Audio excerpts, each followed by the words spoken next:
Haunting Adeline part 14 chapter 10 প্রথমাংশ the manipulator. Adeline, তুই কিছু জানতে পেরেছিস? আমি জিজ্ঞাসা করলাম। দুশ্চিন্তায় আমার হাতের ফোনটা ঘামতে শুরু করেছে। আর্ক আমার দরজার সামনে থেকে নিখোঁজ পরপরই এমন হচ্ছে। কেউ তাকে খুঁজে পায়নি।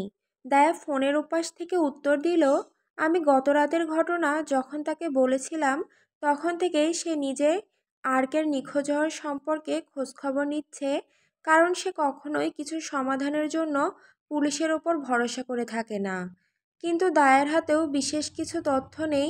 সে আর্কের পরিচিত শত্রুদের সিস্টেম হ্যাক করেছে, তাদের ক্যামেরা, ফোন, ল্যাপটপ আর গাড়ির জিপিএস পর্যন্ত। আমাদের সন্দেহ যেমন ছিল তেমনি তারাও আর্কের নিখোঁজ হওয়ার সাথে যুক্ত নয়, অন্তত যতটুকু আমরা খুঁজে পেয়েছি। আর্কে নিয়ে গেছে আমার সেই ছায়া। আর যেহেতু আমাদের কোনো ধারণাই নেই যে সে আসলে কে, তাই আর্কে খুঁজে পাওয়ারও কোনো উপায় নেই। ঘটনাটা বিশ্বাস করতে পারছি না। আমি তো নিজ হাতে এই লোকটাকে মারিয়ে ফেলেছি প্রায়। আমি বললাম, আমার চোখে পানি জমছে। বেবি, আমার বলতে ইচ্ছা করছে না, তারপরও বলছি। আমার মনে হয় না এটা সবচেয়ে খারাপ ঘটনা যা ঘটতে পারত। আমার মনে হয় এই লোকটা সত্যিই তোকে কষ্ট দিত। সে তার সাবেক স্ত্রীর সাথে যা করেছে ওগুলো ভাষায় প্রকাশ করার মতো না। সে ভালো মানুষ ছিল না, ওই দলের কেউই ভালো ছিল না। সে থেমে গেল। তার আর কিছু বলার দরকার পড়ল না, কারণ আমি জানি সে লুকের কথা ভাবছে। সে বলেছিল যে তাদের দারুণ একটা রাত কেটেছিল একসাথে, কিন্তু আর কেমন মানুষ তা জানতে পেরে সে একেবারেই লুকের সাথে যোগাযোগ বন্ধ করে দেয়। সে বলেছিল কেউ যদি আর্কের মতো একজন লোকের বন্ধু হয় তাহলে সে নিজেও ভালো মানুষ হতে পারে না। এই কথাটার সাথে আসলে আমি দ্বিমত পোষণ করতে পারি না। আমি গভীর নিঃশ্বাস নিলাম। আমি জানি তুই ঠিক বলেছিস। আমার শুধু ভালো লাগছে না কারণ সে আমার কারণে আহত হয়েছে, হয়তো মরেও গেছে। আমি অনেক বেশি চাই যে তার এত শত্রুর মধ্যে কেউ একজন তাকে ধরে। হ্যাঁ, ওটাই সবচেয়ে ভালো হতো।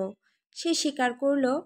সবচেয়ে ভালো হতো একটি উন্মাদ রাত যেখানে আমি একটা হট ছেলের সাথে সেক্স করতাম, বহুবার সুখ পেতাম আর তারপর তাকে আনন্দের সাথে বিদায় দিতাম। আমি বাধা দিয়ে বললাম। সে এক মুহূর্ত চুপ থেকে বলল, হ্যাঁ তুই ঠিক বলেছিস, কিন্তু সেটা হতো না। এই লোকটার অতীত দেখে তো সেটাই বোঝাই যায়। সে একজন অপরাধী। ঠিক বলেছিস, আর মনে হচ্ছে আমার স্টকারও তাই।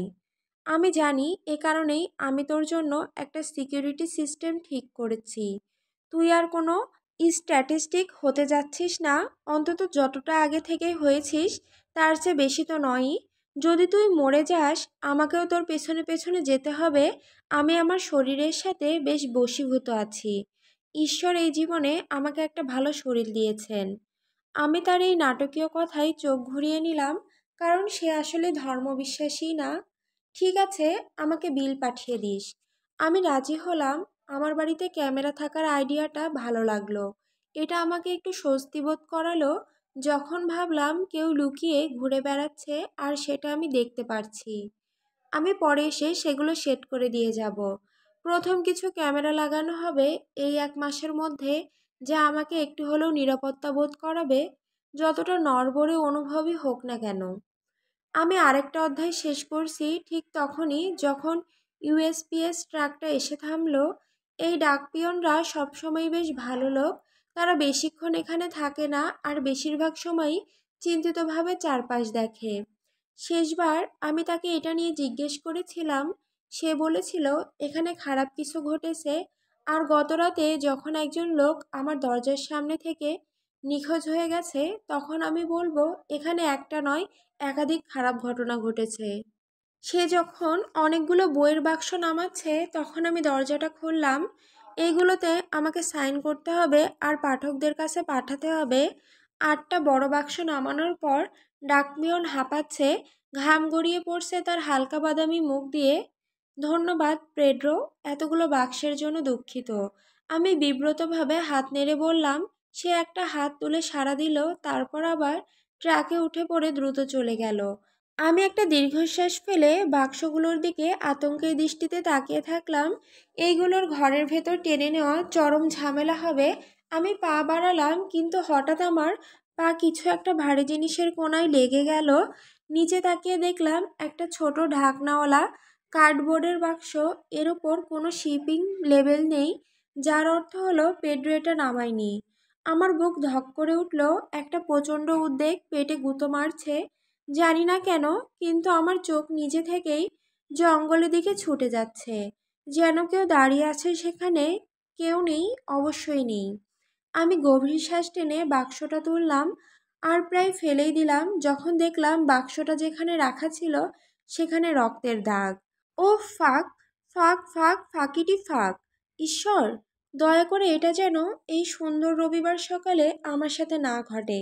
দয়া করে আমাকে যেন সেটি খুঁজে না পেতে হয়। আমার মনে হচ্ছে আমি সেটা খুঁজে পেতে যাচ্ছি। আমি জোরে জোরে প্রার্থনা করছি, আমার কণ্ঠ যেন ফেটে পড়ছে যখন রক্তের এক ফোঁটা আমার পায়ের উপর পড়ল। হাত কাঁপতে কাঁপতে আমি বাক্সটা আবার মাটিতে নামিয়ে রেখে পুরোপুরি আতঙ্কিত হয়ে গেলাম। আমার পায়ের আঙুলে রক্তের ফোঁটা। আমি আগেই জানতাম আমার হাতে রক্ত আছে, কিন্তু এখন তো আমার পায়েও। আমি এটা নিতে পারছি না ভাবার আগেই আমি আমার পা দিয়ে বাক্সের ঢাকনাটা সরিয়ে দিলাম। একটা হাত, বাক্সের মধ্যে একটা ছিঁড়ে যাওয়া হাত, ঠিক যেমনটা আমি ভেবেছিলাম। ও ফাক মি, ফাক দিস শিট! আমি ঘুরে দাঁড়িয়ে দৌড়ে ঘরের ভিতর ঢুকে গেলাম। ছুটে ফোন খুঁজতে থাকলাম দায়াকে কল করার জন্য। কল মাত্র 2 সেকেন্ড রিং হওয়ার পরই সে ধরল। আমি কয়েক ঘন্টার মধ্যেই শেখা। দায়া, কি হয়েছে? সে তীব্র কণ্ঠে জিজ্ঞেস করল। একটা হাত এবং আর একটা হাত, মোট 2টা হাত একটা বাক্সের মধ্যে আমার বারান্দায়। সে গাল দিয়ে আমার আতঙ্ক ভরা শব্দগুলোকে ঢেকে দিল। এখনই কিছু করিস না, আমার আসা পর্যন্ত অপেক্ষা কর। দায়া নির্দেশ দিল, যাও 2-1টা শট খাও আর আমার জন্য অপেক্ষা করো। আমি মাথা নাড়লাম, যদিও সে দেখতে পেল না, কিন্তু তাও আমি আবার মাথা নাড়ছি এবং কোনো কথা না বলেই কল কেটে দিলাম। ও একদম ঠিক যেটা বলেছে সেটাই করলাম। 2 শট ভদকা নিলাম আমার স্নায়ু শান্ত করার জন্য। তারপর ধীরে ধীরে গভীর শ্বাস নিলাম, বের করি, আবার নিলাম, যতক্ষণ না আমার ছুটে চলা হৃদস্পন্দন একটু শান্ত হলো। ওই ফাকার আসলে এটা করেছে। সে সত্যি আর্কের হাত পাঠিয়েছে আমাকে। আমি জানতাম যে সে মিথ্যে বলবে না, কিন্তু তারপরও আমি এটা বিশ্বাস করিনি। শিট! আমি ফিসফিস করে বললাম। আমার মাথা নিচু করে কাঁধের মাঝখানে রাখলাম, রান্নাঘরের কাউন্টারের কিনারায় ভর দিয়ে ভারসাম্য করলাম। আর 20 মিনিট পর দায়া এসে পৌঁছালো। তার গাড়ি ড্রাইভওয়েতে ঢোকার পর টায়ারের জোরে শব্দে বোঝা যায় যে সে কত জোরে এসেছে। তার গাড়ি দরজা প্রচণ্ড শব্দে বন্ধ হলো। আমি দরজায় পৌঁছানোর আগেই সে পেছনের বারান্দায় রাখা আমার উপহারের দিকে এগিয়ে গেল। তার দৃষ্টি আটকে আছে সেই ভয়াবহ দৃশ্যটার উপর। এই লোকটা আসলেই উন্মাদ, দায়া গাল দিয়ে বলল। সে বাক্সটা তুলে ধরে হাতগুলো ভালো করে দেখতে চাইল। স্পষ্টত আর্কও, তার বুড়ো আঙুলেও ওই বিরক্তিকর স্টার ট্যাটু আছে। আমি চোখের পাতা ফেলে ভাবলাম যে সে এটা জানলো কিভাবে, কিন্তু এতটা শক অবস্থায় আছে যে মুখ খুলে কিছু জিজ্ঞেস করতে পারছি না। এখানে একটা নোট আছে, সে ফিসফিস করে বলে একটা রক্তে ভেজা কাগজ তুলে আনলো। সাবধানে সে সেটা খুলে দেখলো। পড়তে মাত্র 2 সেকেন্ড সময় লাগলো তার। তারপর সে একটা দীর্ঘশ্বাস ফেলে কাগজটা আমার দিকে বাড়িয়ে দিল। আমি একটু দ্বিধা করে সেই অংশটা ধরলাম যেটাতে রক্ত নেই। তুমি যতবার পুলিশ ডাকবে তার প্রতিবারের জন্য তোমাকে আমি শাস্তি দেব, তবু এইবারটা না হয় বাদই দিলাম। আমি কিন্তু চাই না পুলিশদেরও পরের বার আঘাত করতে হোক। লিটল মাউস, এই লোকটা আমার সাথে মজা করছে। সে আমাকে শাস্তি দিতে যাচ্ছে। তুমি কি ভাবছো আমাকে এতটা জঘন্য ছেঁড়া হাত পাঠানোই কি যথেষ্ট শাস্তি না? অ্যাসল, সে কি আসলেই কোনো পুলিশকে মেরে ফেলার হুমকি দিচ্ছে? আমি ফুঁপিয়ে উঠলাম। দায়ের চোখ আবার ওই হাতগুলোর দিকে ছুটে গেল। আমার মনে হয় তোর তার কথা শোনা উচিত, সে নিচু গলায় বলল। আমি তার দিকে তাকালাম, কারণ আমিও একই সিদ্ধান্তে এসেছি। এই লোকটা বিপজ্জনক, খুবই বিপজ্জনক। যদিও চাইছি পুলিশ এটা সামলাক, কিন্তু 2টা সমস্যা আছে। একটা, আমি একদমই বিশ্বাস করি না যে তারা এই লোকটাকে ধরতে পারবে। আর দ্বিতীয়ত, আমি চাই না আর কারো ক্ষতি হোক আমার কারণে। আমি জানি না আমি সেটা সহ্য করতে পারবো কি না। আমি বুঝতে পারছি না যে কি করব দায়া। আমি ফিসফিস করে বললাম, আমার কণ্ঠ ফেটে যাচ্ছে। দায়া বাক্সটা নিচে রেখে দৌড়ে এসে আমাকে শক্ত করে জড়িয়ে ধরল। আমার এক বন্ধু আসছে, যে এসে সিকিউরিটি ক্যামেরা আর অ্যালার্ম সিস্টেম লাগাতে সাহায্য করবে। শোন, সাধারণভাবে আমি বললাম যে পুলিশই ডাক, কিন্তু আমি জানি না অ্যাডি, তুই জানিসই আমি পুলিশের ব্যাপারে কেমন ভাবি। কিন্তু এটা সত্যি বলছি, আমার বিশ্বাস হয় না যে তারা তোকে সাহায্য করতে পারবে। আমার কিছু পরিচিত লোক আছে, হয়তো আমরা একজন পার্সোনাল বডিগার্ড ভাড়া করতে পারি বা এমন কিছু করতে পারি। আমি তার শেষ কথাগুলো বলার আগেই মাথা নাড়ালাম, তাহলে কি সেও মরবে? সে আমাকে এক গম্ভীর দৃষ্টিতে দেখল। এটা কোনো সাধারণ লোক হবে না অ্যাডি। তুই যাই মোকাবেলা করিস না কেন, তারা তো কোনো প্রশিক্ষিত হত্যাকারীর মতো বেশি জোরালো বা ভয়ঙ্কর হতে পারবে না, তাই না? হয়তো, আমি স্বীকার করলাম, কিন্তু আমি এখনও এসব ব্যাপারে কিছু জানি না। একজন বডিগার্ড যদি আমাকে সব সব জায়গায় অনুসরণ করে, তাহলে আমি নিজেকে একটা বিপদগ্রস্ত নারীর মতো মনে করব। আমি তার মুখের দিকে তাকিয়ে বুঝতে পারছি সে মনে করছে যে আমি বোকামি করছি। আমারও তাই মনে হওয়া উচিত। আমার পিছনেও একজন হাত কাটা সম্ভাব্য খুনি আমাকে তাড়া করে বেড়াচ্ছে, কিন্তু তারপর সেই ছায়াটা ধরা না পড়া পর্যন্ত আমি কি কোনো অদ্ভুত লোককে সারাদিন আমার আশেপাশে ঘোরাফেরা করতে দেব? আর কে জানে সেটা আদৌ কোনোদিন ঘটবে কি না। আমি দাঁত কেচে ফেললাম। বিরক্তিতে একেবারে অভিভূত হয়ে পড়েছি। আমি এমন জীবন চাই না যেখানে একটা অতিরিক্ত লোক বা একটা অতিরিক্ত অঙ্গ জড়িয়ে থাকবে। আর এই দুই পরিস্থিতিতেই আমার সেটা আছে। একজন আমাকে রক্ষা করতে আসে, আর অন্যজন, আমি জানি না, কষ্ট দিতে, ভালোবাসতে। যেভাবেই হোক আমি কাউকেই চাই না। তুই কি মনে করিস আর্ক মারা গেছে? আমি কণ্ঠের কম্পন লুকাতে ব্যর্থ হয়ে জিজ্ঞেস করলাম। সে ঠোঁট বাঁকালো। জানি না, অবশ্যই হয়তো মারা গেছে, কিন্তু এটাও হতে পারে যে তার হাত কেটে ফেলার পর তাকে ছেড়ে দিয়েছে সতর্কতা হিসেবে। আমরা তো জানতে পারবো না যতক্ষণ না আর্ক না ফিরে আসবে অথবা না আসবে। আমি মাথা নাড়লাম। বডিগার্ডের ব্যাপারে তোকে পরে জানাবো, আগে দেখি এই অ্যালার্ম সিস্টেমটা কেমন কাজ করে। ঠিক আছে, এই সময়টা আমি এই হাতগুলো নিয়ে ফেলে আসছি। 1 ঘন্টার মধ্যে ফিরে আসব। তারপর আমরা ভালো মতো মদ খেয়ে মেতে উঠব। আমার চোখ বড় হয়ে গেল। দায়া, তোর সেটা করার দরকার নেই। এটা ইতিমধ্যে যথেষ্ট ভয়াবহ। আর আমি চাই না তোকে এই কাজটা করতে হোক। তার চেহারার কঠোরতা আমাকে থামিয়ে দিল। আমার কথা হঠাৎই থেমে গেল। আমি তো প্রতিদিন আরও খারাপ কিছু দেখি অ্যাডি। ভেতরে যা, আমি শীঘ্রই ফিরে আসব। কথাটা গিলে মাথা নাড়লাম এবং দরজার দিকে ফিরে গেলাম। একবার শেষবারের মতো আমার সেরা বন্ধুর পিছন ফিরে যাওয়া দেহের দিকে তাকিয়ে ভাবতে থাকলাম, সে আসলে কোন ব্যাপারে জড়িত? সে কি প্রতিদিন এই কাটা অঙ্গের চেয়েও ভয়াবহ কিছু দেখে? দায়া, তারা সবাই মারা গেছে, এই কথাটা যেন একটা বোমার বিস্ফোরণের মতো ঠেকলো আমার কানে। ল অ্যাবাইডিং সিটিজেন, সিনেমায় ঠিক সেই জার্জটার মতো। কি? আর্কের পুরো পরিবারকে মৃত বলে রিপোর্ট করা হয়েছে। তার বাবা, 2 ভাই, একজন চাচা আর 2 মামা। আমি বিস্তারিত জানি না, কারণ এই অপরাধটা একদম নিখুঁতভাবে ঘটানো হয়েছে। কোনো সাক্ষী নেই, কোনো প্রমাণ নেই, কিছুই নেই। হায় ঈশ্বর, তুমি কি মনে করো ওটাই স্টকারটা করেছে? সে একটা দীর্ঘশ্বাস ফেলল। ফোনের ওপাশ থেকেও আমি বুঝতে পারলাম সে তার নাকের রিং ঘোরাচ্ছে। এটা একটা বড় ধরনের অপরাধ, কিন্তু অসম্ভব নয়। খবর পাওয়া গেছে যখন তুই পুলিশকে ডাকলি আর আর্ক নিখোঁজ বলে রিপোর্ট হয়, তখন কেন তাদের প্রতিপক্ষদের বিরুদ্ধে তীব্র অভিযোগ তুলতে শুরু করে। পুলিশ মনে করছে তারা দায়ী, কিন্তু প্রমাণ না থাকায় কাউকে দোষারোপ করা যাচ্ছে না। আমি চোখ জোরে চেপে বন্ধ করলাম। কপালের পাশে ব্যথাটা ফুটে উঠছে। তাহলে সেই স্টকারই আর্ককে মেরেছে, তাই তো? সম্ভবত। সে একটু দ্বিধা নিয়ে বলল, যদি আর্কের পরিবারে সবাই খুন হওয়ার আগে সে বাড়ি ফিরে আসতো, তাহলে সে বলে দিত কে তাকে বিকৃতভাবে আহত করেছিল, আর কেন প্রতিপক্ষদের দিকে দোষারোপ করতো না। তাই আমি মনে করি এটা খুবই যুক্তিসঙ্গত যে ক্যানরের অভিযোগগুলোর ফলেই বাকিদেরও মেরে ফেলা হয়েছে। আমার মাথার ভেতর অগণিত অনুভূতি একসাথে ঘুরপাক খাচ্ছে। আমি যেন আমার অনুভূতি বুঝতে পারছি না।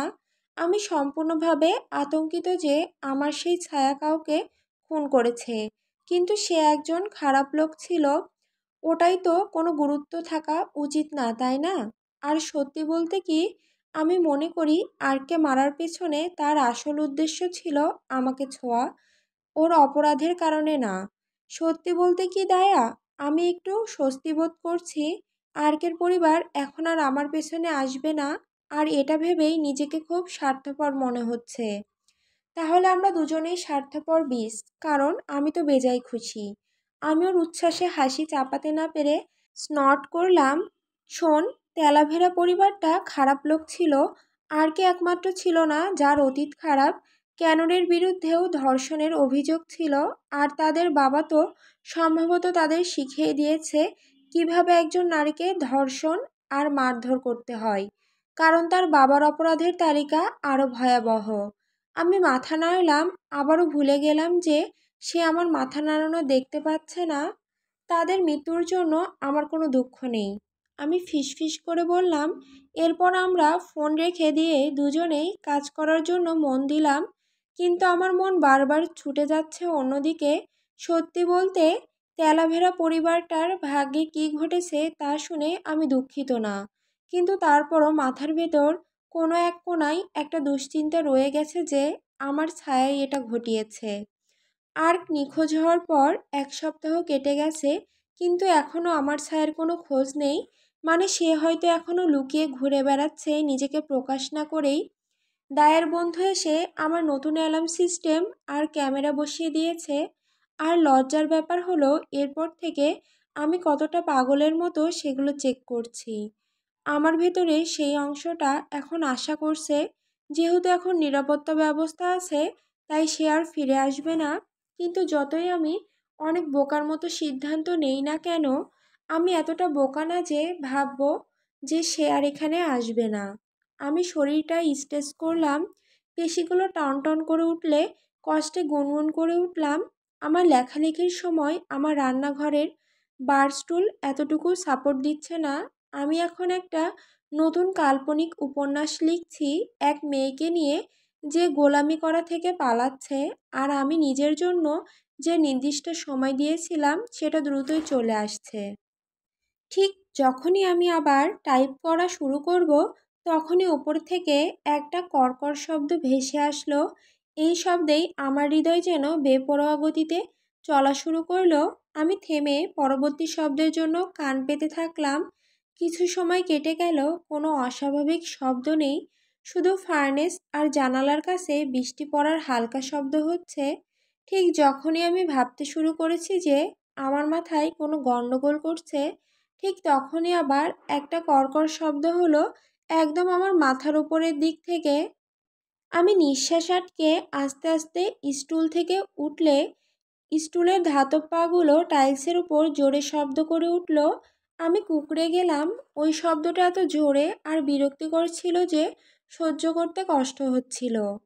ওয়েল, গড ড্যাম ইট, ভালোই হয়েছে আমি গুপ্তচর হইনি, হলে তো চাকরির মাঝেই মরেই যেতাম। দ্রুত আমি কাঁটা চামচের ড্রয়ারের দিকে এগিয়ে গেলাম, সেটা খুলে একটা ছুরি তুলে নিলাম। এই অস্ত্র ধরা এখন আমার নিত্যদিনের রুটিন হয়ে গেছে, আর আমি এতে বিরক্ত হয়ে যাচ্ছি।